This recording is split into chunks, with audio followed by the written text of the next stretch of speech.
Hello and welcome, I'm Stormo, and you might be wondering where Starcraft 2 is today.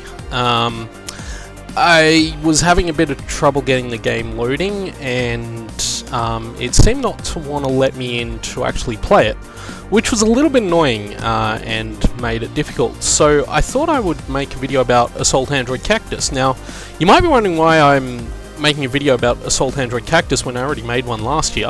But I thought that it made sense for the moment, because this game is currently up for voting on the PS4's to become like one of the PlayStation 4's free PSN games, and I wanted to encourage everyone who watches this video to go and do that, because this is a fantastically good game, and I've already talked about it a fair bit, but I thought I'd make a new video just with that in mind. And I thought what I'd do this time is just show the first part of the campaign.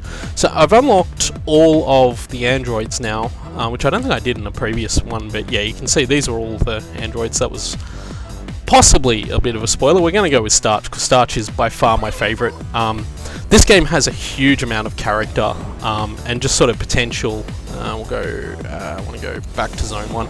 So I'll start at the very beginning of the game. So I've already beaten it once, but I thought I'd start. Let's not do the tutorial stage. So we'll start with this stage here, and we'll go through and have a bit of fun and see how we go. I'm probably not going to make any of those high scores. So why am I playing as Starch in this game, you might be asking? It's because I really like Starch's secondary attack, which is this, these homing missiles, and also because she is very slightly not right, which will make sense once we start getting power-ups, which we're not going to do. So I want to encourage you guys to vote for Assault Android Cactus, because I think this game is magnificent, easily one of my top 5 games of 2014. Sorry, 2015, I should say. Easily one of my top 5 games of 2015. And one of the best twin-stick shooters, I think, that has ever actually been made. Oh, geez, this is a rough start, isn't it? And I just wanted to give you guys a good look at the first part of the game, so that you can see what's going on and how much fun this actually is. So we'll try and get to first boss in this video if we can, so we get the firepower power-up. Now, I just want to point out the thing I love about Starch more than anything else is that all the power-ups have particular names. When you pick up the power-ups with each character, they call them the names. So, for example, one I just picked up then is called Accelerate, so they'll say Accelerate. This one is called Firepower, so they'll say Firepower. But Starch, being a little bit, shall we say, I don't want to say defective, but let's say she's not quite right. Starch has different names for them. So Accelerate, as you can probably hear in the background, is Pretty Wings, and the other one, okay, I wonder how well I did. Oh, got a B. Did I get an A? Can I get an A? Oh, not quite. Didn't quite beat my best score. Oh well. Let's go to the next level. The other cool thing that you probably saw in that was the whole going down a lift thing. The levels in this game are very dynamic. They change a lot, and they sort of transform, and there's a couple of levels that actually construct themselves around you and all that kind of stuff. The other power-up calls that Starch has, by the way, are so this one, which is blue circles, yes, which that's basically called lockdown, and it freezes any enemies that are on the screen at the time. Oh, got a little bit. Oh, that's no good. So, the mechanics for this game, I've explained this before, but I'll just go through them quickly again in case you haven't seen my previous video. The mechanics for Assault Android Cactus, basically, it's a twin-stick shooter, obviously. These little white items that I'm picking up that are sort of floating towards me, those increase my power. You can see in the top right, the top left of the screen, there's a green meter, which is actually a health bar. And then there's a meter under that, which is my power meter. And the stars under that power meter indicate the level. So those white chips, I think they're called chips, but I don't know for sure. I just call them chips. They increase my power. You can see as I collect them, they increase, and that increases the damage my weapons do. I think it also actually increases the damage of the secondary weapon as well. So I'm not entirely sure about that, but yes. You also have a battery, which is of course that big meter you can see in the middle of the screen at the top there is the battery meter. That runs out, we lose. So you can actually die as many times as you want, as long as you don't let that battery run out. But dying is not a good idea if you're playing for score, because dying will cost you points. It costs 10% of your score up to 1,000,000 points, at which point it costs 100,000 points from that point on. So yeah, basically 10% of your score capped at 100,000 points. So you generally don't want to die as best you can avoid it. And as we finish that one, which is nice, go up to... Did I increase my score? No, I didn't. Wow. Damn. Oh well, let's keep going. And yeah, so you have the battery, which you've got to collect these little battery power-ups, which are green, and the androids actually call out when batteries appear. So you can just see a cool effect here where the light in this level has gone out, and now I've got to fight with my own torch. Okay, so we've got the tiny robots. So you do kind of want to avoid dying. Your health regenerates, so if you take damage and then avoid taking damage for a little while, it'll regenerate, which is nice. So that's very handy. You also have the secondary weapon, which I'm using as often as possible. You can see the circle around Starch there that changes. That indicates how charged it is. So when I'm using it, that meter fills up, and when it drains, I can become able to use it again. However, you can actually use it before it fully drains. You can probably see, I don't know how easy it is to see them, but there are segments on that meter. And once one of those segments is full, that's when you can start using the weapon again. But I'm actually waiting... Oh, I just got thumped. I'm actually generally waiting for it to be full before I fire them off at the moment. I'm trying to use it as much as possible because it's pretty necessary, especially with Starch, because her weapon has such a narrow beam. So using the secondary as often as possible is actually quite necessary, I think, with her. And that's okay though, because these homing missiles are quite powerful, and it's certainly, I think, one of the stronger weapons in the game. As a secondary. One other thing I did discover, and I only found this out the other day, I was having a go at this game, and someone, I think, maybe mentioned on Twitter, or maybe I just figured it out for myself, can't remember exactly, but there are invincibility frames when you switch the secondary weapon. So if I do that, you can see she spins around, because what it actually is, she's switching to a second weapon. And that actually appears to have invincibility frames, I discovered the other day, because I managed to do it essentially as a defense against an enemy that was coming at me.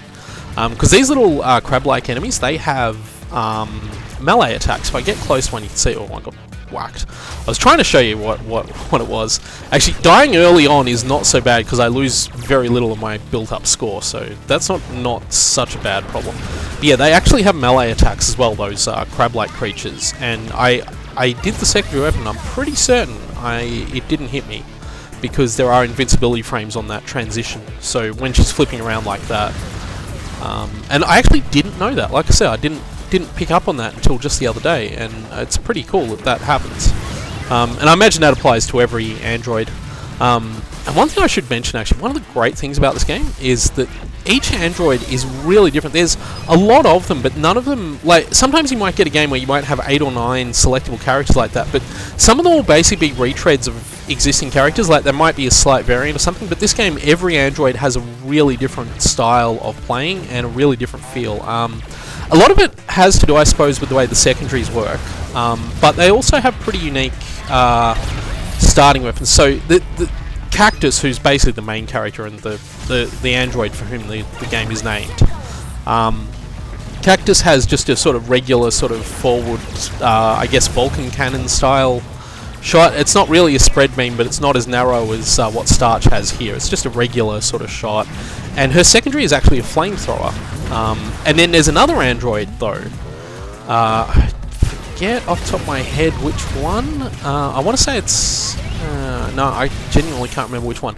There's one of them that actually has essentially a flamethrower as a primary, and then a different kind of secondary, which is really nifty. Holly has a homing weapon as her primary. Oh, nearly lost that battery. Holly has a homing weapon as her primary, and she... let's get around to those batteries. I'm a little bit behind my battery, but it's okay, we got through. Holly has yeah, a homing shot as her primary. It doesn't do as much damage as the other ones, but I only got a C. Man, my scores aren't anywhere near as high. Probably because I went through a lot of this with Holly, and Holly's really good for building combos because of her homing shot. Can allow you to keep attacking enemies that you otherwise wouldn't be able to. So, this game does have a plot too. So at some point in the past, Starch obviously did something. And Starch has, as I've said before, Starch has a somewhat unique take on what's going on. She's probably my favourite character, although, interestingly, I found her very difficult to beat the final boss of the game with. The last boss of this game is properly difficult, unlike this boss, who is not properly difficult, and actually pretty easy. This is the first point in the game where, if you've been going through the game to this point, you haven't sort of figured it out yet. This is the point in the game where you first realise that you really need to use your secondary weapons as often as you can. Because you just cannot get the boss's health down fast enough without them. Although we did have the benefit of that power-up then, allowing us to do that. One nice thing about the bosses too is that the shutdown power-up, which locks up enemies, actually affects them.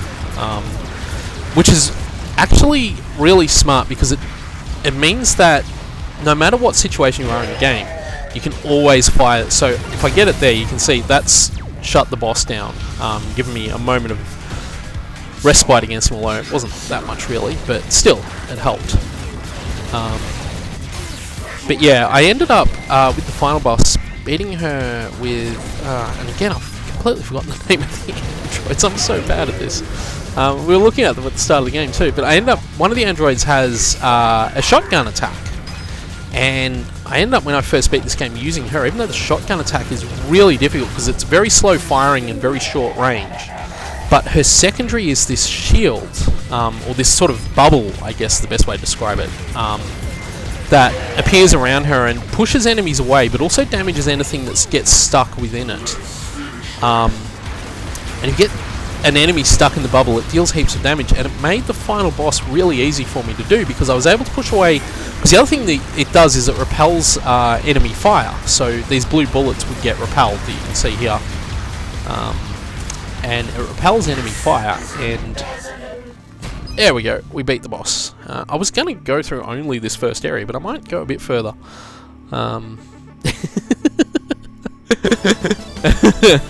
Oh. Yep, everything is dead. I don't know how you get a decent score on this level.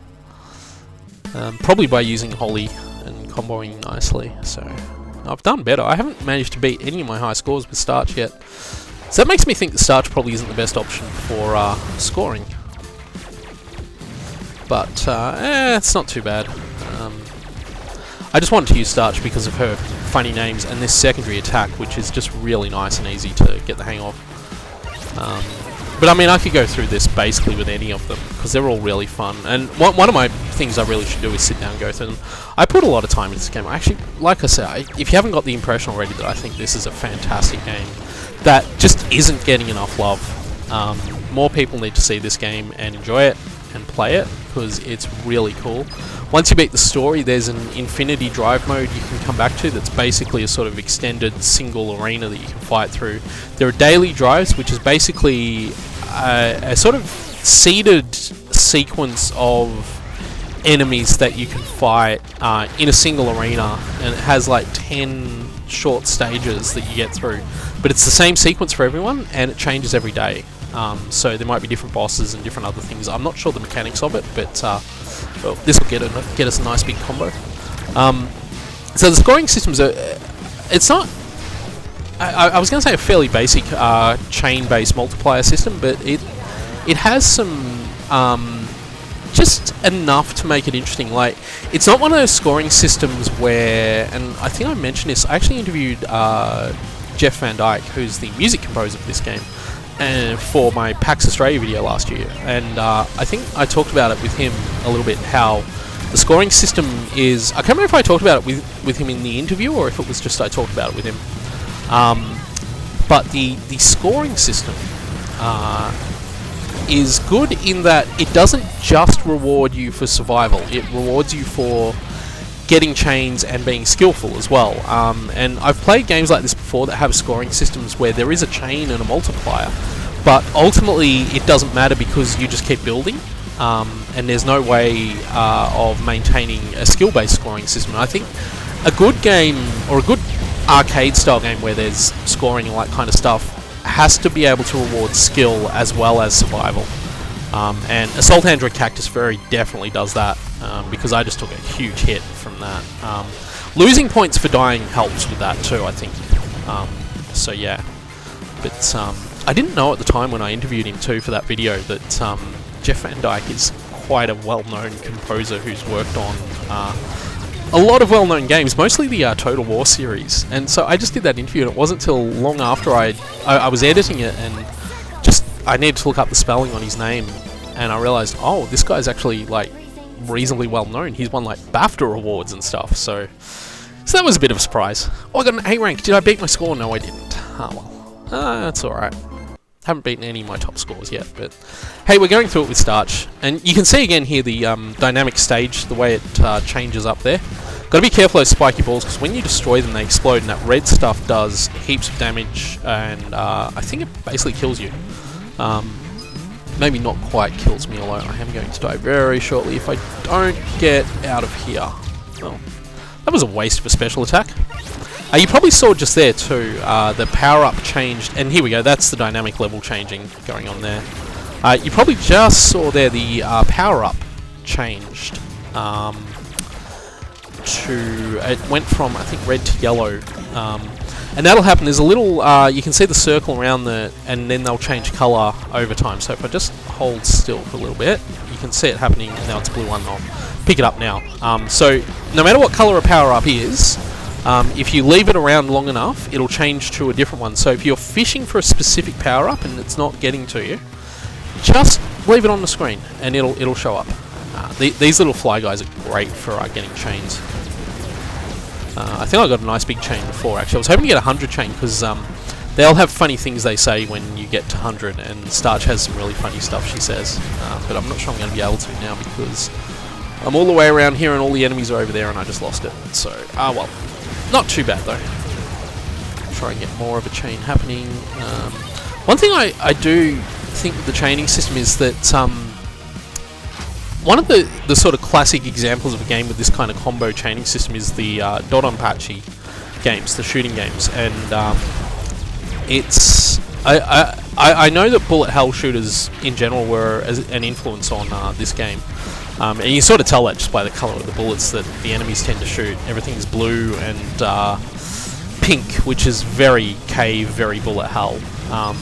But one thing that the Dodonpachi games do with their chaining system, as we change the level again, is that they actually hold the countdown when you're hitting an enemy.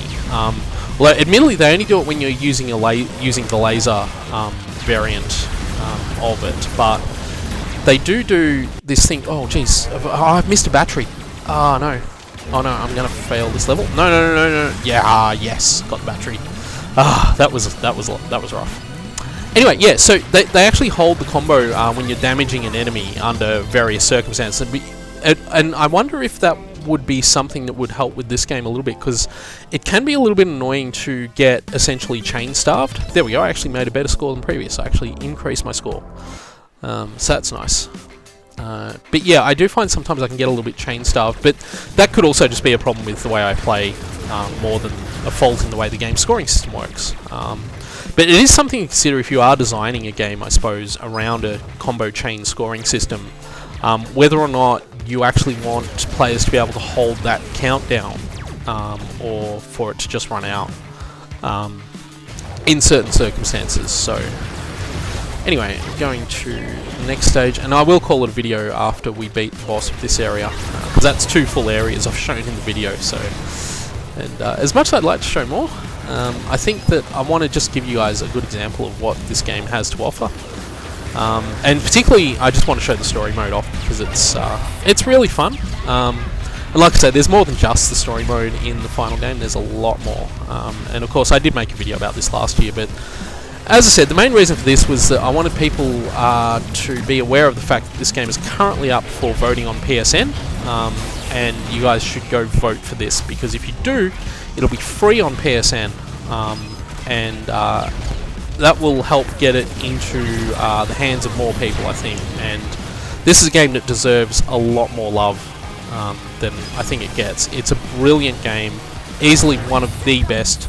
And I'm not even like, that's not hyperbole or anything like that. I genuinely think this is out and out one of the best twin stick shooters you can buy on any platform. Like, and I love a good twin stick shooter. I always have. I love the Geometry Wars games. I love those other ones that I've completely forgotten that I've played. I've played a lot.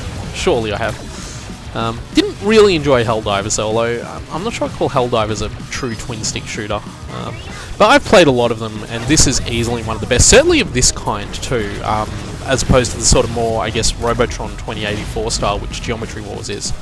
This is more of a, I almost want to say, I guess Gauntlet was sort of where this kind of, even though it wasn't really a twin stick shooter, this style, I guess, was adapted for games like Gauntlet originally, maybe? I don't know. I'm actually going back through a lot of old arcade history at the moment for something that may appear on the channel in the future.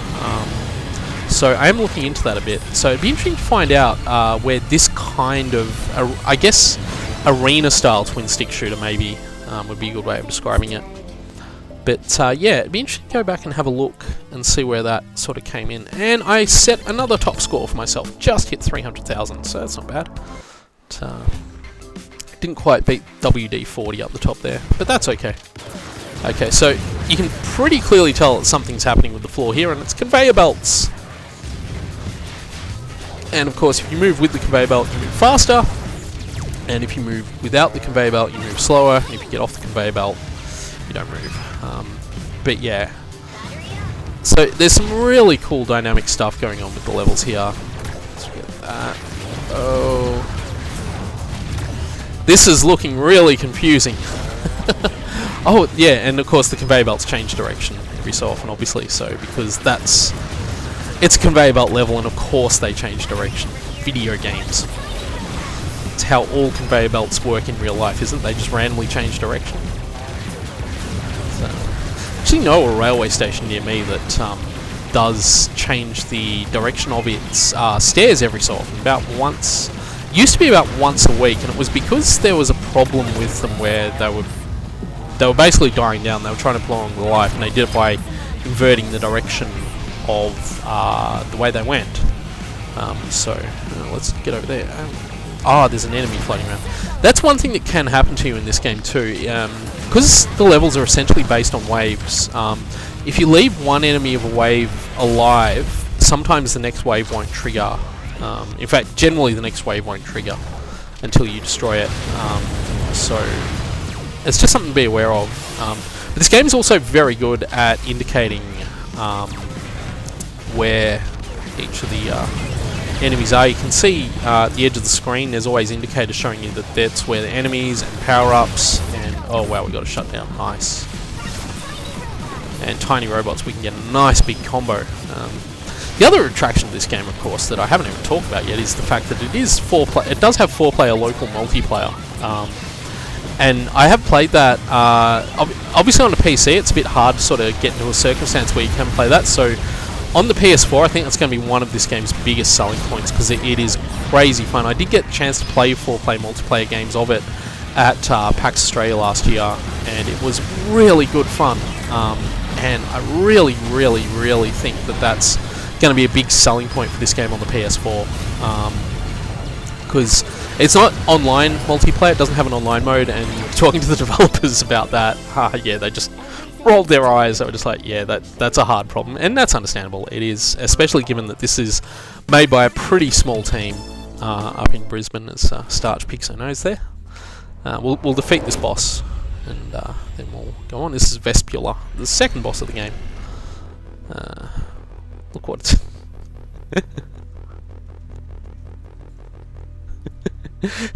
I love how everyone's actually kind of scared of Starch. Whatever happened, And the game never actually explicitly says what it was that got Starch locked up, but Starch is hilarious. And they all have different dialogues. Every android has a different dialogue for this section. Oh yeah, I remember this boss. This is a good way to get a nice big combo chain, actually.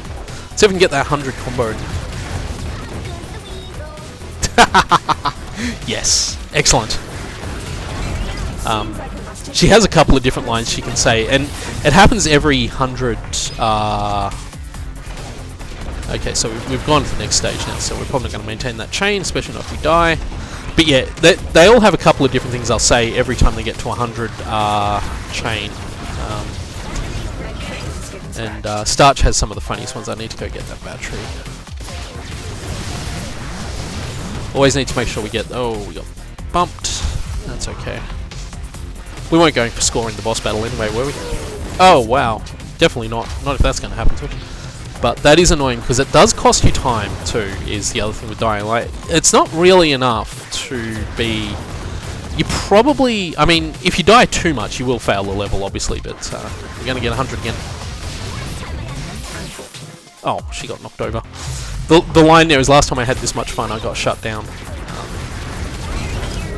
Okay, so we got to the next phase, and of course the energy bar is conveniently divided up. Oh, this is right, that's right, she has the roots. I think I need to come in. Need to be careful. I remember having a bit of trouble with this boss when I first did her. But I wasn't using Starch either, so I didn't have the homing missile attack, which can massively trivialize positioning-based stuff. I need to get that battery badly. There we go. Because that was getting hairy. I need to do it again too. Okay, let's see if we can get another line from it now. Oh no, same one. Oh well. Need to get as many of those destroyed as we can. Oh, get up. We're in the last phase. I need to get that battery again. Okay, and accelerate. That's nice. One thing that happens with a lot of the bosses in this game, and certainly these first couple of bosses, is that their final form tends to be a combination of many of their other phases. That's happened with this boss and the first boss, and I think it does happen with all but the last boss. It's been a little while since I've played this deep into the game, so yeah, I'm pretty sure it does happen. Nearly down. There we go. Wow, Starch actually... I don't think I've ever actually beaten this boss with Starch.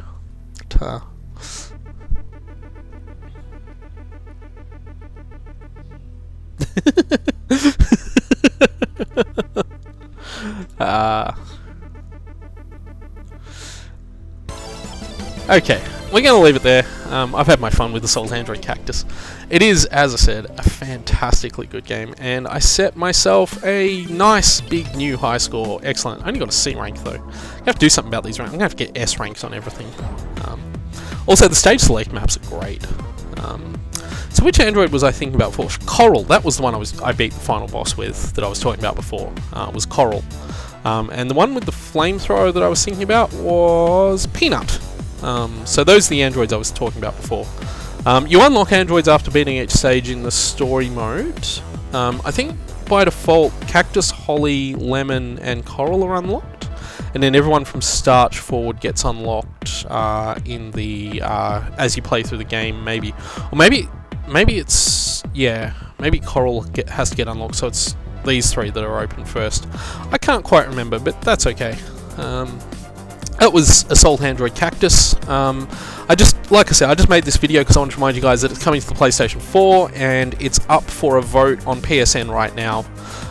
If you're a PS Plus subscriber, of course. I should make that clear too. It'll only be free if you're a PS Plus subscriber.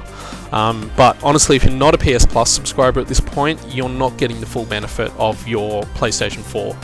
So you should probably get on that if you can afford it. Obviously, don't spend money you don't have. But yeah, go vote for Assault Android Cactus. It's up against Broforce, and I think the other game is Action Hank. And as much as I like Broforce, I like this game a lot more, and I think that it's worth voting for. And it also helps that it's Australian developed as well. So yeah, go vote for it, and I'll see you all next time.